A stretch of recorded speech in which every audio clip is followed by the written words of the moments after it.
गरीब मुसलमानों के लिए, पसमानदा मुसलमानों के लिए, तलाकशुदा महिला बहनों के लिए, विधवा महिला बहनों के लिए, अनाथ बच्चों के लिए आज ऐतिहासिक दिन है। आप बोले, आप बोले। माननीय उपसभापति महोदय, बहुत ध्यान से मैं नासिर साहब को सुन रहा था। वो किसी शायर ने कहा है, तू इधर उधर की न बात कर, तू बता कि कारवां कहाँ लुटा। मैं बताऊंगा इन्हें कारवां कहाँ लुटा है। मेरा भाषण समाप्त होने दीजिए, मैं ठीक से इन्हें एक्सपोज करने वाला हूं। जी प्लीज। माननीय उपसभापति महोदय, अच्छा डिस्कशन आप चलने दें। आप मैं इनकी बातों को सुन रहा था और मैं इस सदन के संज्ञान में लाना चाहूंगा। माननीय सदस्य सैयद नासिर हुसैन जब इस बारी राज्यसभा में चुने गए, जब ये इनके जीत की घोषणा हुई, मैं उस समय कर्नाटक के बेंगलोर में था। कर्नाटक की विधानसभा में पाकिस्तान जिंदाबाद के नारे लगाए गए थे। भारतीय जनता पार्टी के कार्यकर्ताओं ने विरोध किया, उनको पकड़ करके जेल में भेज दिया गया। भारतीय जनता पार्टी के कार्यकर्ता जो इस पाकिस्तान जिंदाबाद के नारे का विरोध कर रहे थे, उन्हें जेल में भेज दिया गया और इन्हें पचित किया गया। ये लोग, बैठाइए इनको, इन्हें बैठाइए, ये बोल नहीं सकते। बैठ जाओ, बैठो। आपस में बात नहीं, प्लीज प्लीज। आप बैठो, बैठो प्लीज, प्लीज आपस में बात नहीं, आपस में बात महोदय। आप चेयर को संबोधित करें, हमने नहीं, चेयर को संबोधित करें। सभापति महोदय प्लीज, आप चेयर को संबोधित करें। सभापति महोदय, आज देश के लिए गौरव का दिन है। देश के आम मुसलमान के लिए, देश के गरीब मुसलमान के लिए, देश के पसमानदा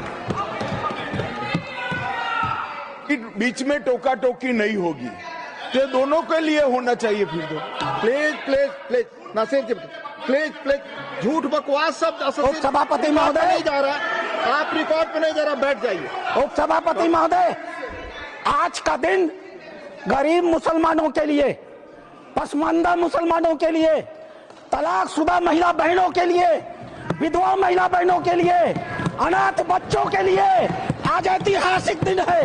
एक क्रांतिकारी परिवर्तन आने जा रहा है। पूरी की पूरी इस गरीब समाज, मुस्लिम समाज की आर्थिक और सामाजिक व्यवस्था में यह वक्फ अधिनियम क्रांतिकारी परिवर्तन लाने जा रहा है।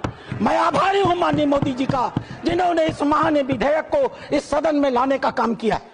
अध्यक्ष उपसभापति महोदय, हम हिंदू हैं, हम लगातार अपने समाज में परिवर्तन की बात करते हैं। हमने लगातार अपनी समाज की बुराइयों के विरुद्ध संघर्ष किया है। इतिहास बड़ा गवाह है, हमारे यहाँ सती प्रथा होती थी, हमने सती प्रथा निषेध अधिनियम लाया। हमारे यहाँ बाल विवाह होता था, हमने बाल विवाह निषेध अधिनियम लाए। हमारे यहाँ विधवा विवाह नहीं होते थे, हमने विधवा विवाह अधिनियम लाया। आश्चर्य की बात होती है जब इस समाज की चर्चा होती है, आश्चर्य की बात होती है इन 75 सालों के अंदर एक बार भी मुस्लिम समाज के संशोधन को लेकर, सुधार को लेकर के, एक गरीब मुसलमान की जीवन की बेहतरी को लेकर के एक बार भी किसी प्रकार के सुधार आंदोलन को इस सदन में लाने का काम नहीं किया। आज यह पहली बार है और हमें गर्व है अपने प्रधानमंत्री पर, नरेंद्र मोदी पर, जिन्होंने इस मुस्लिम समाज के सुधार के इस ऐतिहासिक विधेयक को लाने का काम किया।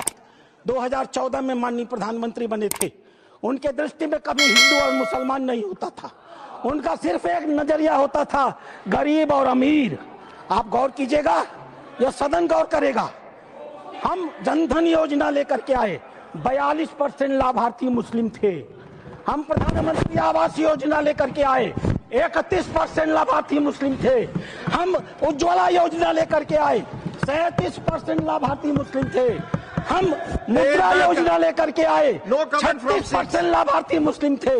हम स्किल इंडिया लेकर के आए, 22.7% लाभार्थी मुस्लिम थे। हमने प्रधानमंत्री एम्प्लॉयमेंट गारंटी प्रोग्राम चलाया, अध्यक्ष महोदय 70% अधिक मुसलमानों ने उस योजना का इस देश में लाभ लिया। मेरे पार्टी की बैठक है, मुझे बताना नहीं चाहिए, लेकिन मैं कहूंगा, माननीय प्रधानमंत्री इसी बाल योगी सभागार में हम सारे सांसदों की बैठक ले रहे थे। उन्होंने क्या कहा हमसे, उन्होंने कहा लोग कहते हैं कि मुसलमान भाजपा को वोट नहीं देते, आपको याद होगा मित्रों। उन्होंने कहा नहीं, ये गलत है, देते हैं। और अगर मान लिया जाए कि नहीं देते हैं तो इसका मतलब क्या है? क्या वो देश के नागरिक नहीं है? क्या उनके काम नहीं होने चाहिए? क्या उनका विकास का काम नहीं होना चाहिए? हम सारे सांसदों को उन्होंने मीटिंग में कहा, अपने काम को करते समय कभी हिंदू और मुसलमान न करना, विकास की धारा सारे समाज पर समान रूप से पहुंचाने की बात कही। उन्होंने दूसरी बात कही, मैं पूरे देश को 2047 में विकसित भारत का सपना दिखाता हूं। क्या 20% मुसलमान अगर देश का पिछड़ा रह जाएगा तो क्या भारत का विकास का सपना पूरा होगा? नहीं। हमें भारत के विकास का मतलब है 20% मुसलमान के विकास की भी योजना बनानी है। यह कल्पना माननीय प्रधानमंत्री ले सकते हैं। आजादी के 75 सालों के अंदर इस कल्पना को लेकर इस देश में कोई नहीं आया था। और तीसरी बात उन्होंने कही, सरकार के, और सबसे महत्वपूर्ण बात है, सरकार के स्तर पर सरकार जो कुछ भी कर सकती है मुसलमानों के जीवन की बेहतरी के लिए हम करने का प्रयास करेंगे। लेकिन मुस्लिम सामाजिक संस्थाओं की भी रोल होनी चाहिए। ये मुस्लिम पर्सनल लॉ बोर्ड की भी भूमिका होनी चाहिए। यह जमायत उलेमा की भी भूमिका होनी चाहिए। यह वक्फ कमेटियों की संपत्तियां जो पड़ी हुई हैं उनकी भी मुसलमानों की जिंदगी को बेहतर करने में भूमिका होनी चाहिए। यह बात आज की नहीं थी, ये लोकसभा चुनाव के 6 महीने पहले की बात है अध्यक्ष महोदय। उस समय वो कल्पना लेकर चल रहे थे कि अगर हमने मुस्लिम वक्फ की संपत्तियों का बेहतर उपयोग कर लिया, पारदर्शी उपयोग कर लिया, उनकी आय को बढ़ा दिया, उनके ऊपर जो कब्जा करके लोग बैठे हुए हैं उन कब्जेदारों को हटा दिया, तो स्वाभाविक रूप से जो अकूत संपत्ति पूरे भारत में मुसलमानों के पास आएगी, हम उसका इस्तेमाल गरीब मुसलमानों की शिक्षा के लिए, जीवन की बेहतरी के लिए, उनके मुसलमान महिलाएं दर बदर भीख न मांगे, अपनी इज्जत का समझौता न कर सके, कोई बूढ़ी मुस्लिम रात को खाली पेट सोने के लिए मजबूर न हो, हम उसके लिए व्यवस्था करके लाएंगे। और वस्तुतः अध्यक्ष महोदय, वक्फ अधिनियम की जो ही माननीय गृह मंत्री ने घोषणा किया, पूरे देश में तूफान आ गया। आश्चर्य होता है, वक्फ की घोषणा भी नहीं हुई, कानून सामने भी नहीं आए, विरोध शुरू हो गया। तुम्हारी मस्जिदें कब्जा कर ली जाएंगी, तुम्हारे दरगाह कब्जा कर लिए जाएंगे, तुम्हारे कब्रिस्तान कब्जा कर लिए जाएंगे, तुम्हारे मदरसे कब्जा कर लिए जाएंगे।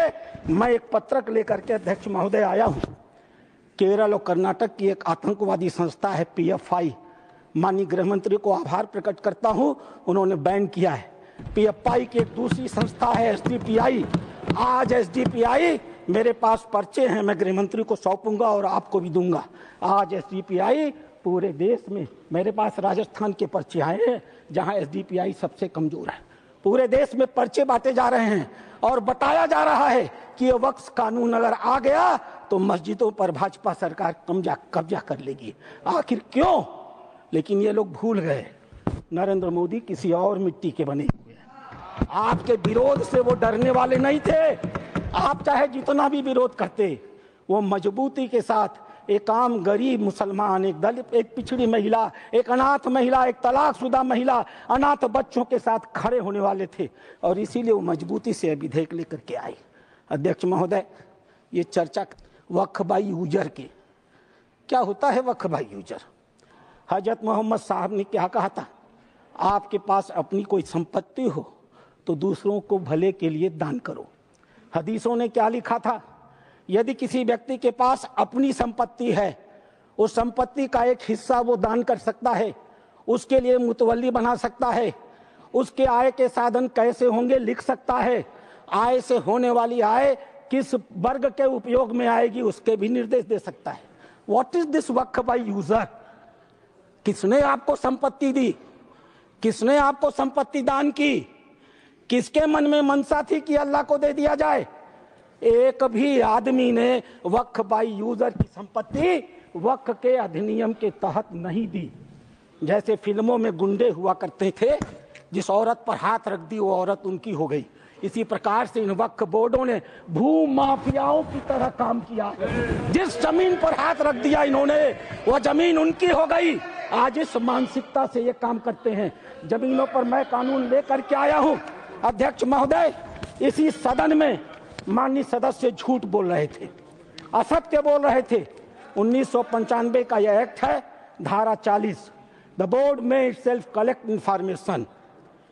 बोर्ड स्वतः इस बात की सूचना इकट्ठी कर सकता है यदि उसे इसका कोई कारण महसूस होता है कि यह वक्फ की प्रॉपर्टी है। आगे क्या करेगा? And it any question arises whether a particular property is a waqf property और not, whether a waqf is a Sunni or Shaq board. After making such inquiry as is deemed fit, decides the question.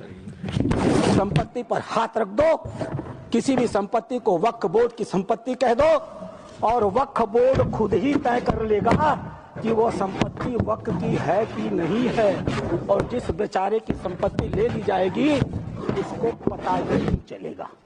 और अगला वाक्य क्या है? The decision of the board on the question under section 1 shall, unless revoked by tribunal, shall be final. Tribunal ने अगर उस निर्णय को बदला नहीं तो वह डिसीजन फाइनल होगा। और उसी एक्ट का दूसरा हिस्सा है, अध्यक्ष महोदय, no appeal shall lie against any decision or order whether interim or otherwise given or made by tribunal.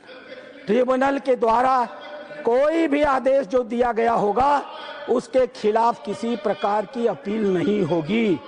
एक अपार्टमेंट में कोई परिवार चला जाए, किराए पर मकान ले ले, और ऐसी घटना हुई है अपार्टमेंट में, किराए पर मकान ले ले, अपने 4 मित्रों को बुला ले और नमाज पढ़ ले। 5वें दिन वो कह देगा हमने इस स्थान पर नमाज पढ़ी है, यह वक्फ बाय यूजर है, अब इसे वक्फ घोषित कर दो। और घोषित हो गई। अध्यक्ष महोदय, आपके पास एक बड़ी जमीन है, खाली पड़ी है, बगल में कुछ मुस्लिम परिवार रहते हैं, उन्हें नमाज पढ़ने के लिए कहीं जाना होता है, वो उस जमीन पर नमाज पढ़ ले, आप हिंदू हैं, आप मना नहीं करते।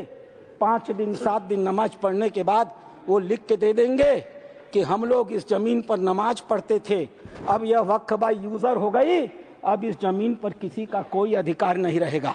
माननीय संसदीय कार्य मंत्री उल्लेख कर रहे थे उस घटना का, तमिलनाडु की घटना का उल्लेख कर रहे थे।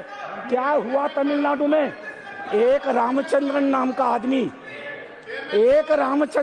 का आदमी अध्यक्ष महोदय, वह व्यक्ति अपनी लड़की की शादी के लिए अपनी जमीन बेचना चाहता था। वह जमीन बेचने के लिए जब रजिस्ट्रार के घर गया, ऑफिस में गया, तो पता चला कि वो जमीन उसके नाम पर ही नहीं है, वो जमीन वक्फ को दे दी गई। जब हल्ला मचा, गांव के लोग रजिस्ट्रार ऑफिस में गए तो पता चला कि उन दोनों गांवों की सारी जमीन वक्फ को दे दी गई। 1500 साल पुराना मंदिर भी वक्फ के हवाले कर दिया गया। यह होता है इन लोगों का वक्फ बाय यूजर, अध्यक्ष महोदय। और आश्चर्य होता है, इन्हें बैठाया जाए अध्यक्ष महोदय, आश्चर्य होता है। मैं भी जेपीसी का मेंबर हूँ, ये भी जेपीसी के मेंबर हैं, ये गवाह है इस बात के। मैं लगातार जेपीसी में जितने भी विटनेस आते रहे, इनके बड़े बड़े धार्मिक मतावलंबी, मैं उनसे कुरान को कोट करके कहता रहा। मैं कुरान पढ़ता हूँ, कोई बुराई नहीं है किसी धर्म को पढ़ने में।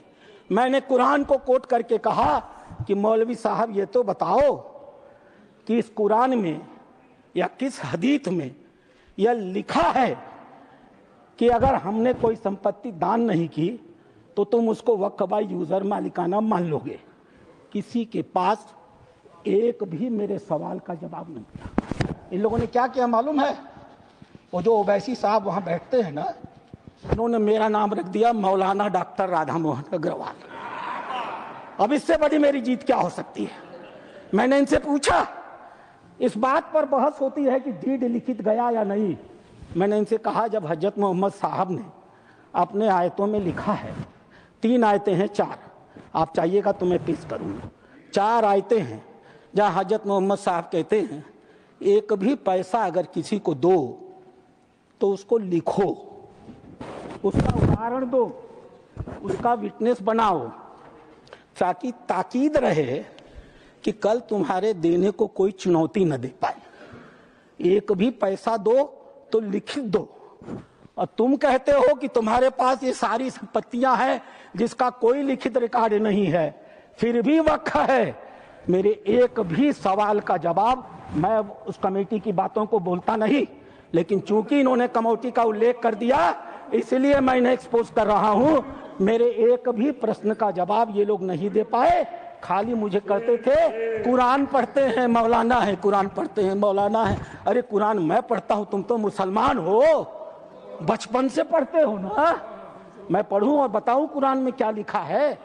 मार हो जाएगी, मार।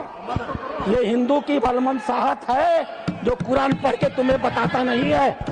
अध्यक्ष महोदय दूसरी चीज, अध्यक्ष महोदय दूसरी चीज, सरकार इनकी थी, इन्होंने वक्त को अभय दान दे दिया और क्या नारा दिया? जो जमीन सरकारी है वो जमीन हमारी है। सरकारी संपत्तियों पर कब्जा करने का ऐतिहासिक इन्होंने कर्म काहे किया है। उत्तर प्रदेश की 74% वक्त की संपत्तियां सरकारी जमीन पर कब्जा करके बनी है। तेलंगाना में 50% की संपत्तियां सरकारी जमीन पर कब्जा करके बनी है। पूरा अभयदान इनको मिला था अध्यक्ष महोदय, और उसका फल क्या हुआ? 2006 में सच्चर कमेटी की रिपोर्ट आई। सच्चर कमेटी ने कहा 4,50,000 संपत्ति है और 6 लाख एकड़ जमीन है।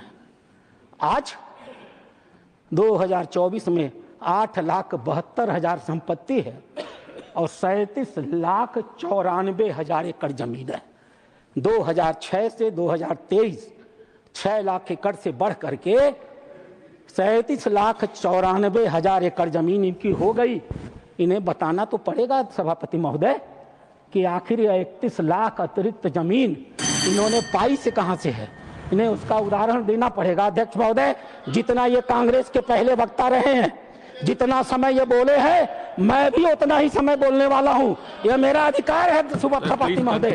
मैं एक बात कहना चाहूंगा अध्यक्ष महोदय, इन्होंने चर्चा किया कर्नाटक के हैं ये, मेरे पास कहां गई? Please conclude sir. अध्यक्ष महोदय, मेरे पास ये रिपोर्ट है। यहां बोलने के पहले मैंने इस रिपोर्ट को ऑथेंटिकेट किया है। माननीय उपराष्ट्रपति महोदय के पास इसको लिख करके भेजा है। ये सांसद महोदय कर्नाटक के हैं, पाकिस्तान जिंदा वाले।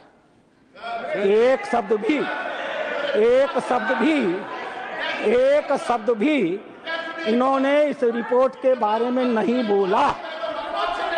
यह रिपोर्ट जेपीसी में प्रस्तुत हुई है और जेपीसी में प्रस्तुत हुई है तो यह ऑफिशियल डॉक्यूमेंट है। यह रिपोर्ट मैं पढ़ूंगा अध्यक्ष महोदय, यह मेरा अधिकार है। मैं आपको बताऊंगा कि कर्नाटक के अंदर किन किन नेताओं ने वक्फ की कितनी कितनी संपत्तियों पर कब्जा कर डाला है। नाम पढ़ता हूं मैं। Kamrul Islam foreign minister, Suryavanshi ex MP, CM Ibrahim ex union minister, Rahman Khan ex union minister, Abdullah Sharif Waqf board official, NA Haris MLA, MA Khalid ex CO, Mumtaz Ahmed Khan chairman, Mohammed Sanaulla IAS, Mr Sindhu Giri former minister, MF Pasha IPS, Khaneez Fatima MLA, CK Jaffer Sharief foreign minister. और एक नाम अध्यक्ष महोदय, प्लीज कंक्लूड, एक नाम अध्यक्ष महोदय, we will take it from the party सदन time की मर्यादा में। Sir please conclude, otherwise we have to take it from the party time। मैं कंक्लूड कर रहा हूं। इस सदन की मर्यादा में मैं एक नाम लेने से इनकार करता हूं। वो इस समय सदन में है भी नहीं। नाम क्या है अच्छी तरह से जानते होंगे। अध्यक्ष महोदय, नहीं बोल, अध्यक्ष महोदय, मैं अपनी बातें समाप्त करूंगा। रामधारी सिंह दिनकर की एक कविता के साथ। सीमा पर एक सैनिक मर रहा था, मैं कंक्लूड कर रहा हूं। सीमा पर एक सैनिक मर रहा था। मरते हुए सैनिक से एक कवि ने पूछा, हे वीर बंधुदाई है कौन विपद का, हम दोषी किसको कहें तुम्हारे बद का।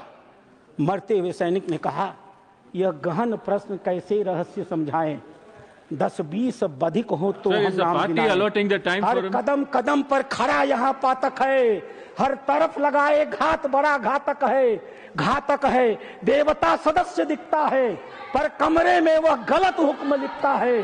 जिस पापी को गुण नहीं गोत्र प्यारा है, समझो उसने ही हमें आज मारा है।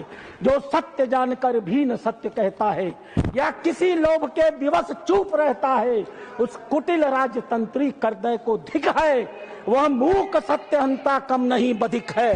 चोरों के जो हीतु ठगों के बल हैं, जिनके प्रताप से पलते पाप सकल हैं, जो छल प्रपंच सबको प्रश्रय देता है या चाटुकार जन की सेवा लेता है, यह पाप उन्हीं का हमको Sir, मार please गया conclude, है। sir. भारत अपने ही घर में हार